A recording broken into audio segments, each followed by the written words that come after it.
On average, Americans are spending 20% less time socializing in person than we did in 2005, so just 20 years ago.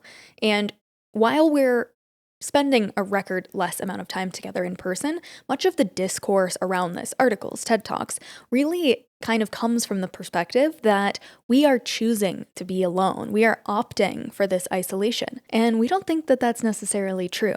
While the statistics don't lie, we think that there's an underlying narrative that got us to this place, and that really begins with the inception of the automobile in the 60s. So today we're diving into the choice of isolation, of loneliness that has deemed us the antisocial century, and how we got here and what we're going to do about it in the future as we continue to see AI rise. Maybe we look to the Amish. Welcome to Something More Human, the show about human connection in the digital age. I'm Sam. And I'm Elliot.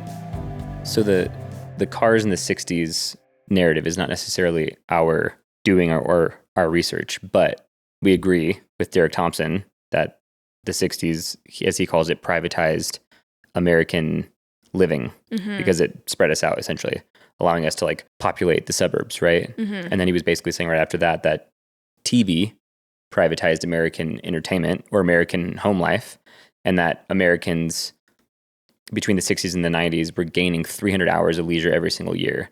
And what they were doing with that leisure time was just spending and watching TV. And now, with the advent of smartphones over the last 20 years, he's basically saying that phones have privatized our attention. Right? Derek Thompson is a writer for The Atlantic. So Elliot and I previously did an episode called Becoming the Social Century, where we dissected Derek's work on an article in The Atlantic called The Antisocial Century. And much of the discussion that we had was in total agreement with Derek's perspective, with what he was proposing, and kind of around how we got here and what we're going to do about it. But today we're taking a different approach. We're kind of taking a step back and maybe disagreeing with him a little bit. Yeah, he says if you trace the decline of socializing over 60 years in many ways, he thinks that it is a story cleanly told by technology. And as I was thinking about it, he kept sort of using the language that he's calling it the antisocial century and not the lonely century, right? Because loneliness is different than choosing to be alone. And he's basically saying that because of phones, we are choosing to be alone. Is he saying because of phones, or he's just saying that was sort of the technological evolution of how we've gotten to where we are, and so we're opting for that instead of in-person social interaction? Yeah, well, he's saying the thing that we've all heard, right, which is it's depleting our dopamine, and so we're excited when people cancel plans because we'd rather just stay home and do nothing, aka be on our phones. And while some of us may be able to relate to that, I don't think that we're choosing to. I think that that's sort of been forced. It seems like it's been forced upon us. Do you not agree? I think that I hate to say it because it sounds like such a cop-out, but I do, as I was reflecting on this, for the first period of my life, have been excited to spend alone time with myself, whereas previously, I've never been a person that has opted for being alone, whether it's canceling plans, whether it's saying no to things. I've always been a social butterfly. Preschool report cards, Samantha is doing so great, but she is such a social butterfly. Can't get her to stop talking in class. And so the cop-out that I think people often default to is oh, COVID is the one. That isolation really gave us all this really weird reset in a lot of ways for the way that we socialize and kind of our appetite for it. And I feel that in some parts, and I feel differently in other parts. And so I do agree with you that while the logical train of thought that Derek proposes is something that I agree with, how did we get here? All of these technological milestones. What I don't agree with is that we are wholly and consciously selecting loneliness and spending time apart from other people. I think that it's something that's become so embedded in our culture that now we don't even realize, we're not even consciously aware of how often we are subverting social interaction and in-person engagement. The one thing that he didn't talk about, and the one thing that it seems like a lot of people don't talk about, at least specifically, are, and by specifically I mean, in real numbers, are finances. The statistic that he brought up over and over was about the 300 hours that you would have every single year in leisure since the 90s. Okay, but what about, that's between the 60s and the 90s. But what about between the 90s and the 20s? Right? Like it's gone down, obviously. And I think the one thing that he's not talking about very much, and the one thing that a lot of people we know, a lot of friends we have here in Denver especially, can relate to is finances. It's like lack of leisure time because we're spending so much time at work trying to make a living, and that we're having to work more because of cost of living, because inflation's so high, because of all the things, obviously.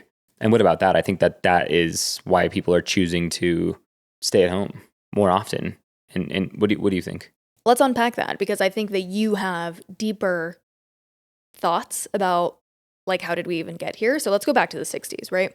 The rise of cars allowed people to expand more into the suburbs, which physically separated us. So we weren't spending as much time in places where we just bump into people very organically and naturally, which I think is in part how we were able to gain so much leisure time. The question I think that you are continually asking for any kind of development or any kind of good thing that appears good on the surface is like, what does the larger system have to gain as a result of this thing which appears to make our lives easier?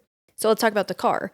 What did sort of America as a system have to gain when people got cars? I'm no economist, but it was definitely good for the auto industry and good for the gas and oil industry. So it definitely behooved the government to give us cars, is I guess what I'm saying. To create systems that require us to invest in those things. Yeah, we also needed a way to get to and from work quickly and reliably. You know what I mean? By increasing people's geographic distribution also, right? We're able to get workers into more rural areas. We're able to create jobs in different geographic locations. Ultimately, this is a boost to the economy, right? We've got oil, we've got gas, we've got workers in new geographic locations. So now we have this crazy stat that says between the 60s and 90s, the average American gained 300 hours of leisure. This says every year, which is crazy. What would you do with 300 hours of leisure per year? 300 hours of leisure a year is how many hours a month? 300 divided by 12. 24 times about 12 days. It's about like a little more than 12 days. Yeah. What would you do with 12 more days a year? Is that right? Yeah. That's difficult for me to even comprehend. Well, it's 300 extra hours. I have a hard time believing this is true. Like at a certain point, that's all your time. If you get 300 extra hours every 12 months for 4 decades. I think life became very easy for Americans and things were very affordable in the 50s, right? In the 60s, which is why men were able to go to work and, you know, bring in one income and take care of a family of 5 and pay for a house with, you know, cash in the bank. Obviously, we can't do that now, but so it makes sense to me. But I think what you and I were talking about before, which is like, we didn't ask each other what we would do with 300 hours, but in my opinion, they were given leisure time. Like we were given leisure time to the tune of 300 hours so that we could watch TV, so that we could become consumers. Sure. In my opinion, the 300 hours that we were given were carefully given to us. We were allowed those 300 hours. And then TV was introduced to us so that we would watch it. Well, yeah, I mean, that we would be. Well, we're talking about a time when people have a bit of a surplus of finance, right? Like you can live a family of 5 with 1 income. You can have a parent that stays home and takes care of the house and the kids and does all of the things that need to get done to run a household. And now things are slightly more convenient, so we have time. So what do we do with all this extra time and money? Now we have the TV. Right. Yeah, it's an easy way to make us consumers and to make us consumers of not just like products, but of media and politics and movies and film and entertainment, right? And in my opinion, all those things are propaganda pieces just to become the perfect person that they need us to be to keep the machine going. That's just how it is. Well, so we've talked about how sort of smartphones are the beginning of the attention economy, but I think it's this moment. I think that curated media is the beginning of commodifying attention and understanding how valuable attention truly is. This also works perfectly hand in hand. So we have this increased or affordability, right? We have people with a little bit of extra money. We have people now with extra time because we're not spending it bumping into people at the grocery store, or we're not spending it walking to work. Mm-hmm. And now, in addition to that, we're not organically bumping into our neighbors in the same way that we would if we were in a really condensed city. So we have time to invest in sitting on the couch with the family and watching television, as opposed to dinner parties or social gatherings. Mm-hmm. Now we have the advent of the smartphone, right? And what's interesting about Derek's talk is this is a new Big Think video that we'll include in the description that he put out. And he talks about this kind of phenomena on TikTok where people are happy dancing because someone cancels their plans and now they suddenly have an evening free to themselves. And this celebration of being alone really strikes him. But is it even our fault? Because now that we have smartphones and we have these algorithms that are strategically built for dopamine, we have kind of shifted our brain chemistry to seek out this very specific type of dopamine. And now that we're dumping it into our devices, it's not the same kind of dopamine hit that we're getting in social interactions. Even though in the long term, these are benefiting us, we're seeking out that like short-term, really high spike versus this more kind of sustained bell curve. I'm wondering if my brain tricked me into disagreeing with this article just so that I could have an excuse for why I am addicted to my phone. It's like, oh, it's actually not an addiction. You're not choosing to be, and you're not choosing to be alone. You are subconsciously making that choice because of all of the forces that are on you, which is like, you can't avoid having you can, but you can't really avoid not having or not being surrounded by smartphones, right? Like almost every single person has one, right? So like you're part of this culture that was given to you. Like you didn't create the culture, like they provided it to you. And so of course you're going to be on your phone a lot, like most people are. And of course that's going to lead you to some sort of mild, if not moderate or severe addiction to your phone and to hits of dopamine at all times. Mm-hmm. Literally today, I came home and I put my phone down. I was like, I'm going to go work out and I'm not even going to listen to music. I'm just going to work out and focus on working out. Mm-hmm. And from the moment I put my phone down to walking right there, and then I came, if you're watching, walking in the hallway, turning left into the bathroom, as I was on the way to the closet from the bathroom, which is all of 10 feet, 15 feet, I like felt a reach to get my phone to like occupy my time that I was walking to go get the weights so I could start working out. So anyway, it is that we are looking for me for sure. If I put my phone down, if I'm very honest with myself, I can realize that my brain is looking for a hit like every 5 seconds, literally. Totally. All that to say, I am wondering, is my brain like, without me even knowing, it's like, here's your reason why. Yeah, like we need it's you to, okay. Yeah, it's okay. Like we need you to stay on it. I mean, yeah, I think that at the end of the day, you are seeking excuses to be on your phone and like justifying it subconsciously or consciously. And also, so I think that that's a fact. And I think that that's a really strong argument against the point that Derek is making, which is that we are actively choosing this. Right. These are two different things. Phone addiction and choosing to be alone are obviously two different things. I keep conflating them. Not necessarily. I think that the direct relationship is because we have this new sort of experience of dopamine in our day-to-day, like on a constant at-will basis. Mm-hmm. Like anytime you want it, you just pull out your phone and you have it.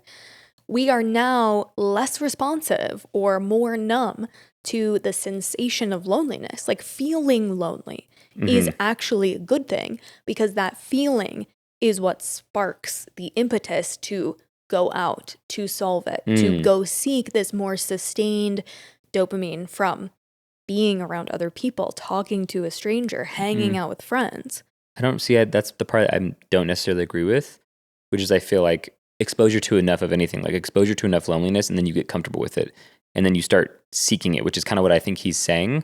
And I just don't think it's that simple. I think it's that, like I keep saying, I keep using the word forces. It's like it's just not that simple that we are choosing to be alone. Well, if you and I, regardless of if we're perfectly aligned on the why, I think that we are aligned on the what are we going to do about this. Before we jump into like what are the strategies for remedying this, we have basically given a bunch of doom and gloom up to this point, that here are all the ways that we've gotten here. Here are all the ways that it's become ingrained in our culture and very difficult to escape. We agree with Derek Thompson's proposal of how to fix this, and we have some ideas of doing it for ourselves. But before we get to the solution, let's forecast forward a little bit. You're talking about exposure to a particular thing over time grows you accustomed to that thing and then therefore seeking more of it. Mm-hmm. From my perspective, as we look forward into the future, especially with the growth and development of AI and this idea, which I kind of feel like is still crazy, of AI relationships, how do you think that social media is impacting the way that we are right now and where we're going with AI? We've grown now and taught ourselves that we can connect online and we can connect with other people digitally, which is not fulfilling, but we've become so accustomed to it that now I think the door is swung wide open for AI relationships, because how different is it really? Like, how's the weather? What was, like, is your day good? How different is that talking to a friend in another state versus a robot? Could be a good time. Maybe you and I should try and make some AI friends. Well, it was weird. Derek Thompson it seemed like he was comparing chat AI friends to texting your friends. Like, he's basically saying, like, that's not real. Like, you're texting your friend. Like, the relationship that you have with some of your friends is mostly over text. And like, how is that any more real than texting a chatbot? And I'm like, I totally agree with that, to be completely honest. It could be a really good time, but I feel like it could also get boring really fast too. But I have a really hot maybe we should try it out.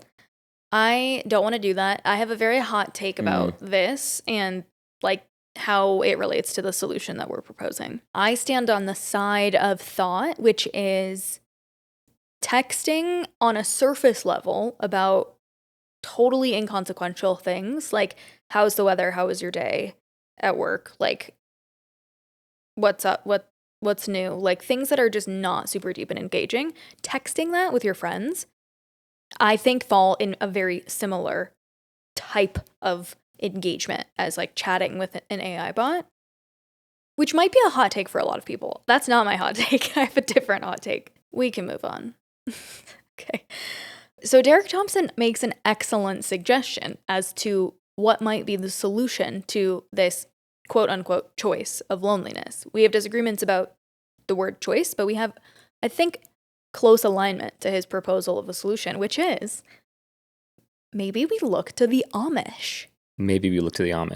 But are we saying that we should become like the Amish in every single way?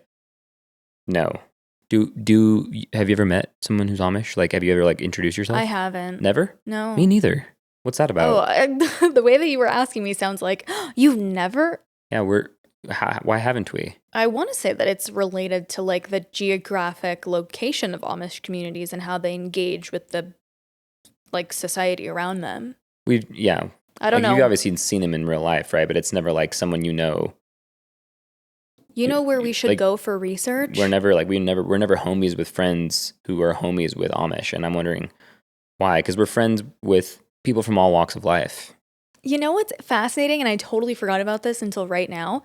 I started working on the production side of another podcast, and one of the gals lives in Lancaster, Pennsylvania, and it turns out that there is a huge Amish population there. We should visit for research. That would be fun.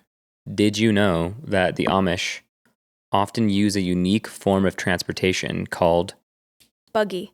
A courting buggy. Wow, good job. What the heck? The point of looking to the Amish is this idea of, instead of adopting technology just as it rolls out and without second thought, being more strategic and discerning about our technology adoption. So instead of just thinking about what's convenient, thinking about the life that you want to live, being considerate of your values, and adopting things that only make sense in alignment with those core values. Did you know that in the 18th century, they were severely persecuted in Switzerland and southern Germany for their Anabaptist beliefs? Have you ever heard of that word before? Anabaptist? Yeah. I have not. I feel like I already got a gold star in this conversation for knowing Buggy. So Yeah, that's pretty good. And they fled in the 1710s to Pennsylvania. I just told you that there's a huge Amish population in Lancaster, Pennsylvania. Still. Flashback. Lives in Lancaster, Pennsylvania. And it turns out that there is a huge Amish population there. End of flashback. But it's still a thing? Yeah. And 300 years later? By William Penn, who offered Pennsylvania. religious tolerance. Oh, shit. I didn't know that's why it was called Pennsylvania. Humans really looked like that back then, man. Yeah. I can't imagine. The fit, honestly, I can't imagine how hot those wigs are. Sometimes you wear that white shirt that reminds me of George Washington. Every once in a while, I wear this cute outfit, and I'm like, how do I look? And Elliot says, you look like George Washington. Because you wear them with tight blue pants that are way above your ankle, and then you wear black loafers. Like, you literally look like George Washington going into battle. No, he's not. Anyway, guys, stop.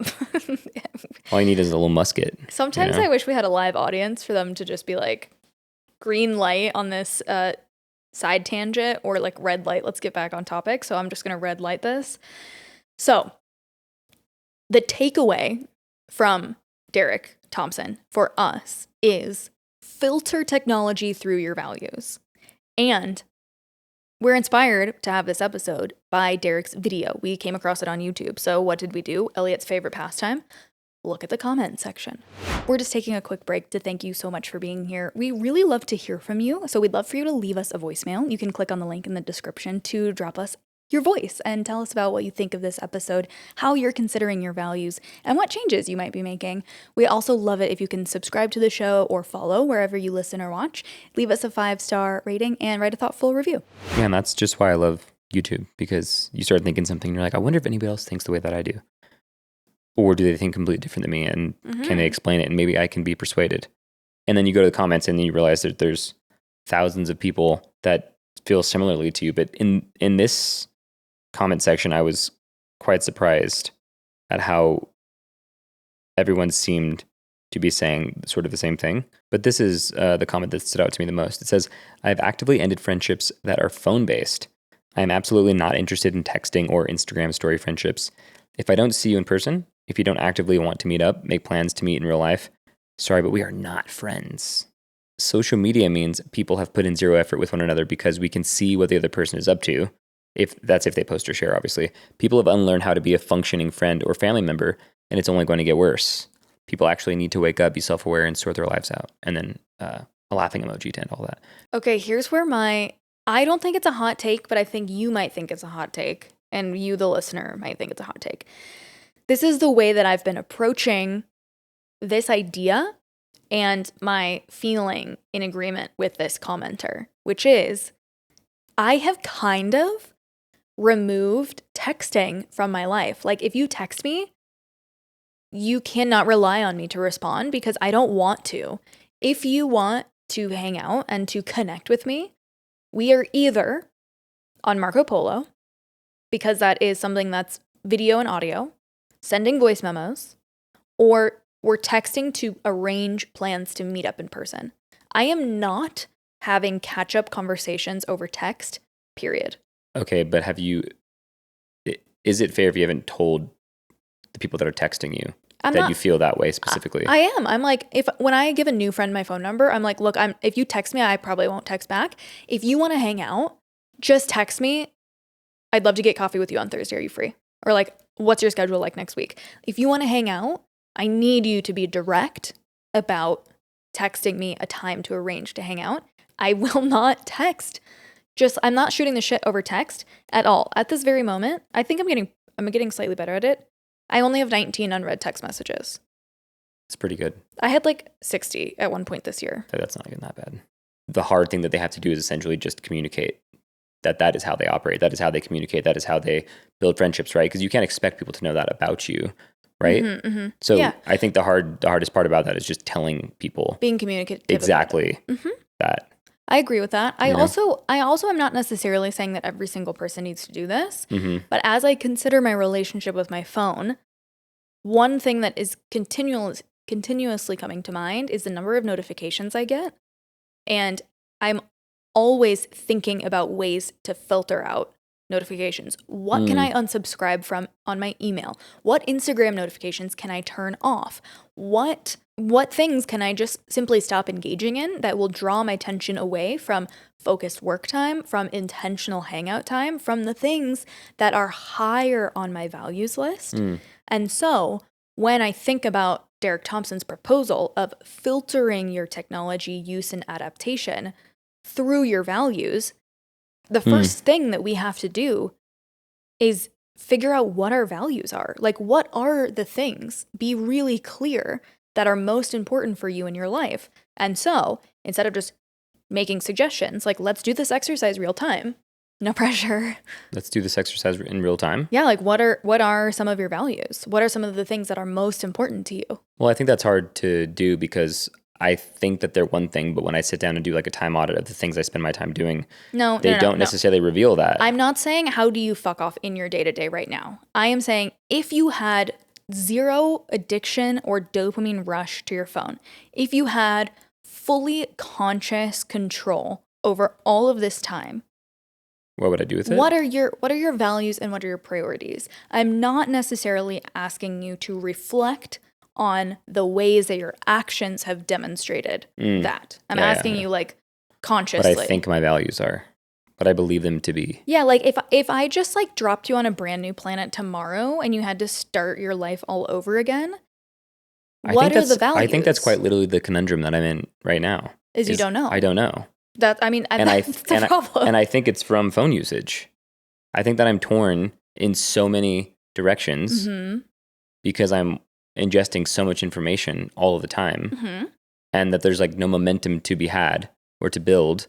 And also everything inspires me. Like I think that I legitimately love to be inspired. And then I see something and then I have an idea for it. And there's just like too many things happening, right? So I think to answer your question, I think that my values are, I think what I most enjoy doing are telling stories, even though I don't really tell them. But I'm writing. I'm not asking you what you do. I'm asking you like forecasting forward, like just like get amnesia for a second. If I had amnesia, then I just like play this game with me. I'm trying. We're gonna have to erase all of that. I think it's good. I think that it's good for people to hear you struggle. I think I'm very uncomfortable. Yeah, I think I'm super uncomfortable because I don't know. I have no idea. I think some of them are too simple, and then I realize, oh my God, like that is what life is about. Yeah. It is about being simple. Yeah. Like just taking pictures. Okay, so of people, taking pictures of my friends. So it's taking photos. Literally following my friends around and recording their lives. So it's like watching them live. Taking photos. Traveling. You know? Maybe like documenting life. So like photos, writing. What else did you say? You said another one. Storytelling. Yeah, like obviously writing a book would be fun. You know? And then I'm just realizing that, oh, well, you can't really make money doing any of those things. And that's totally fine. Your value doesn't have to be rooted in something that you make money doing. Yeah, I think this is really valuable to like do real time with you because I don't necessarily want you, Elliot, and also you, the listener, to be filtering your values through ways to make money or how it fits into your day. Like, forget those things for a second. And for me, I think that the primary reason much of this fails is because we're not clear. We're not clear on our values, which means if you don't set a goal, how do you know if you were successful? How do you know if you reach it? How can you celebrate? Like, if there is no finish line, if there is no destination, if there is no direction, then you're always going to be aimless. I wonder how many people are dealing with that. I don't think that it's a common thing to sit down and say, what are my values? Maybe it's more common when it comes to dating because people are considering, okay, what do I want in a partner? I want a partner that shares my values. Okay, what are my values? But I think this is an exercise to sit with yourself regularly, annually, quarterly. Like, it's okay for your values to change as the seasons change and as your experience of life changes. What are your values?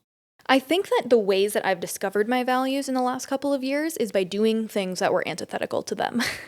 And what I mean by that is I have realized that something that is extremely important to me is that I feel in control of my day to day.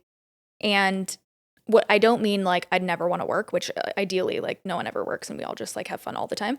But what I mean is whether it's real or perceived, if I want to get coffee with a friend at 11 a.m., I want the control to rearrange my work. I could work at 6 a.m. so that I have that time free at 11. Or I could work at 7 p.m. so I have that free time earlier in the day. Having the control to be able to be flexible is extremely important to me. You're saying like you do have that, essentially. I'm saying that the reason that I learned that is because I momentarily did something in my career where I totally relinquished that control and realized that I was deeply unhappy. So I'm like, okay, that's something that's really high on my values list. Something else that's really high on my values list is the concept of seeing and being seen. So noticing small things about people and people doing that thing to me. Hey, I noticed that you love hot drinks year round. Hey, I remember that you like vanilla in your coffee.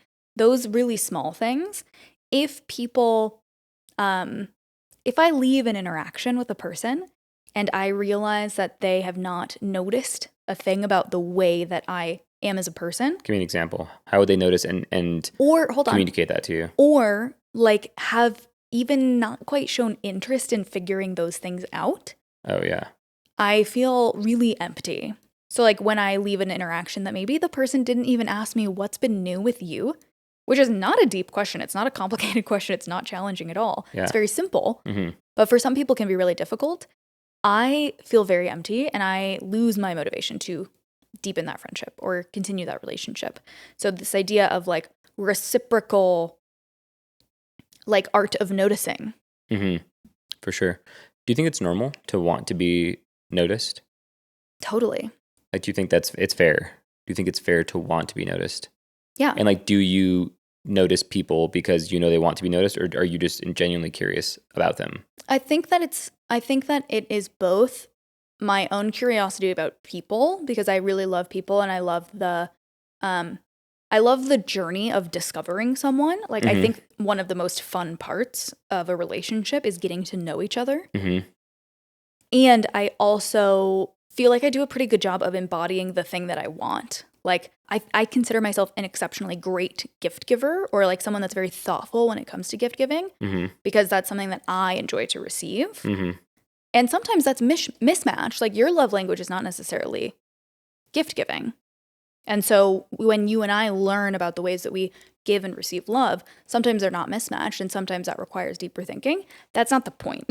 The point is, I think that sort of like mirror of the way that I like to experience life, that's kind of like my first dipping my toe into the experience of other people. So if the audience is like, okay, yes, I agree. Like how do I find those people that I can notice and that will notice me back? What do you tell them? I mean, it sounds like so ridiculous, but I think living that authenticity, I think there are certain people that feel really special when you do that action and then feel motivated to do it back to you. What I'm thinking about right now is, while I may not have a specific and helpful recommendation, I can give an example of how it's happening in my own life and how it's happening to people. How what's happening?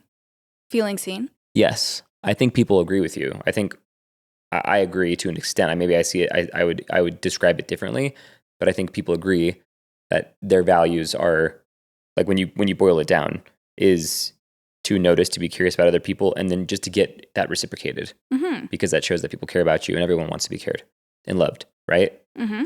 What I'm noticing at the coffee shop that I work at, the thing that Brian makes sure that we all do when taking an order at work is literally just asking people what they're up to. Like, oh, what are you up to today? And that has created a culture at the coffee shop where it seems like everyone that is there is asking constantly. When they're being asked about themselves, they're always reciprocating. And so I'm just saying that it's very simple. You're talking about communicating your needs, communicating in general, communicating values. I think something small like that, when you have an opportunity aka if you like own a coffee shop or run one or manage one, to a way to create that sort of culture, a way to create that environment is simply by making sure that one party is asking somebody a question, like, what are you up to? Mm-hmm. And the more that they are exposed to that, the regulars that come in over and over, I feel like they can see that and they can notice that they're being asked something. And so they feel more prompted to ask in return. And I think it's just being exposed to that over and over. I think people that don't ask you questions back, part of it is because they never have anybody ask them, and maybe they never have. Like, what about you? How are you? Yeah, You know I what I totally mean? agree. And also the feeling, like when you feel made seen by someone, I think that, at least for me, my experience in the world is that I want to make other people feel that way. Like it feels so good, it leaves a lasting impression. Mm-hmm. I told you just before not to do this retroactive reflection of the way that your actions speak about your values.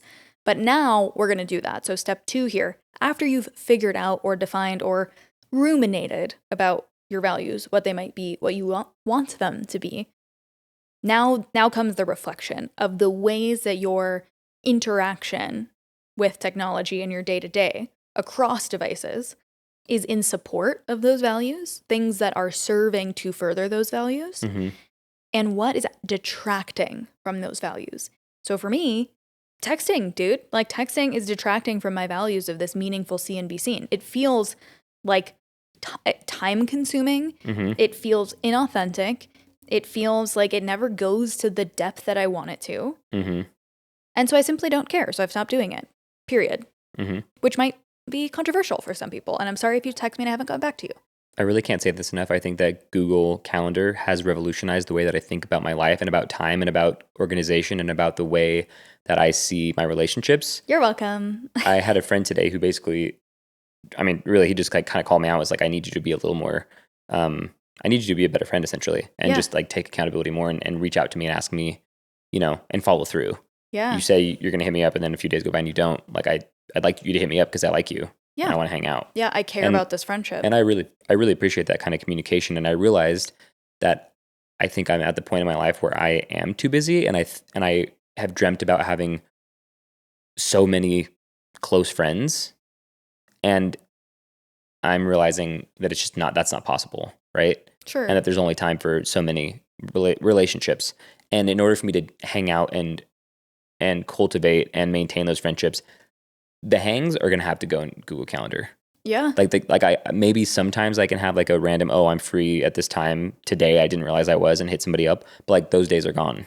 And I hate to say that, but it's true. And so or I maybe realized more few and far between. For perhaps. sure. And so I just realized as I got that message, it was like, I actually need to schedule this hang with you. Yes. Like that's a way. If it's in the calendar, it's law. Period. You are sounding so sexy right now. Yeah, I'm sure you love that. It is because of you. And so that's a recommendation that I have is like, I had another friend at work who was basically saying, I'm really exhausted. Like I'm a tired person, but I want to be closer with my friends and I want to hang out with more people. Yeah. And I'm not sure how to do that. And just, sort of had these sort of issues on how to go about making those friends. And it just feels like a lot of those things come down to organization and seeing them and planning them and being intentional with them. And Google Calendar really helps that. Or even having something, if you're an analog person, like having a notebook, an agenda, like maybe that's actually what I need and not Google Calendar, but you can see your time very plainly. Yes. And you can see where you have time to book a hang with a friend. You know what I mean? And you can even preemptively do it. Like we still haven't got there, but what we're trying to do, and we've gotten a little bit better, is like, hey, you and I have this time in 6 days that's free. We haven't hung out with these friends, or we haven't hung out with friends in general. Like this needs to be a time where we're going to choose to hang out with somebody. We don't know who yet, but we're going to invite people for this day and see who can essentially show up and who's available. Yeah. So at the end of the day, you're talking about intentionality and pairing intentionality with action, which is a hard part, but it's just about doing. Like just if you think about it, just do it. Easier said than done. I know. So how do we choose to not be lonely even when we feel like we want to be? I think really it comes down to the way that we are considering our consciousness. How do you consciously decide to spend your time, invest your energy, dedicate your attention And that is a process. It's not going to happen overnight. But these two activities, getting clear on your values and then evaluating what your relationship with various technology does to support or detract from those values, I think could potentially revolutionize your time and your ability to connect with the people around you. Mm-hmm.